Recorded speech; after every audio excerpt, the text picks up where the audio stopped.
was your big takeaway from this briefing? And do you think there's enough being done to protect members? Do you feel safe? I intend to continue to be as accessible and available as I have always been, part of who I am and how I do my job.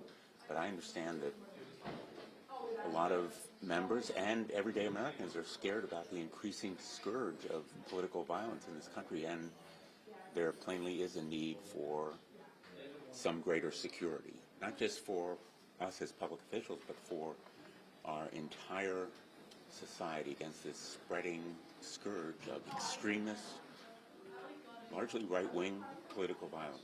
Was there any discussion about politicians' rhetoric, like Mike Lee's? Did that come up in the briefing? This briefing was focused on the intelligence that is necessary to be provided to local and state police about threats, about the physical security that is increasingly appropriate for members of Congress and for everyday Americans, not on public statements by people in public life. But I feel that a lot of the MAGA rhetoric is an accelerant to this kind of political violence that is burning and metastasizing in our society, and adding fuel to the fire is really irresponsible on the part of not just people in public life, but people who are members of these fringe groups that are increasingly a threat. You blame Senator Lee for that as well? I'm not talking about Senator Lee. I really think that the problem is much broader than any single public official, and I feel that a lot of the MAGA rhetoric, which is so threatening, or other kinds of fuel to the fire, is real, clear and present danger. Is there anything immediately that's going to change for you all, security-wise, that you've learned from this briefing?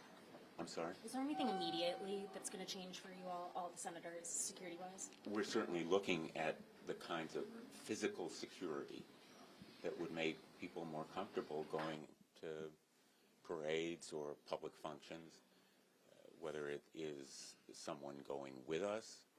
But I want to make very clear for myself that I believe that accessibility is part of who I am and how I do my job. The most important thing I do often is listening to people, and I need to be accessible. I feel no real threat to myself when I'm in public. I go to a lot of parades, fairs. It's what I'm known for doing, and people feel they can talk to me. I think that is very, very important to preserve, and so the security has to be as unobtrusive as possible. But I hear loud and clear the message from my colleagues and also everyday Americans about their apprehension in going to community meetings, public gatherings, all kinds of other public functions because of the level of rhetoric. We need to be very careful about the words we use. Words can be incitement. There are fighting words, and they are part of the element of speech that is subject to constraint and control under the First Amendment. Fighting words, incitement, the old crying fire in a crowded movie house. That is what we are seeing more and more these days from fringe groups that are urging and inciting this kind of violence. We need to put a stop to it. Do you consider that Senator Lee used those type of inciting words? I'm not going to comment on any particular words. I think that the old admonition, hard to define, but I know it when I see it.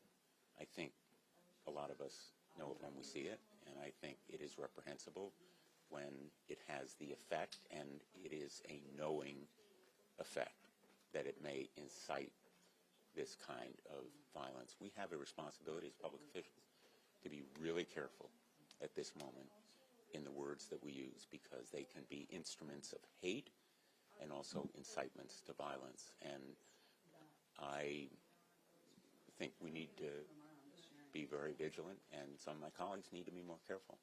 Thanks for your time. Be allocated to lawmakers for I think there may well be additional resources. If we are to have better protection against these threats, it will require resources, not hundreds of millions of dollars, but some modest increase in the level of resource. You can't do investigation or apprehension without resources. As a former prosecutor, I can tell you protection is impossible without resources to apprehend or prosecute somebody who is threatening. And it is threatening as well as action that is against the law. Thanks for your time.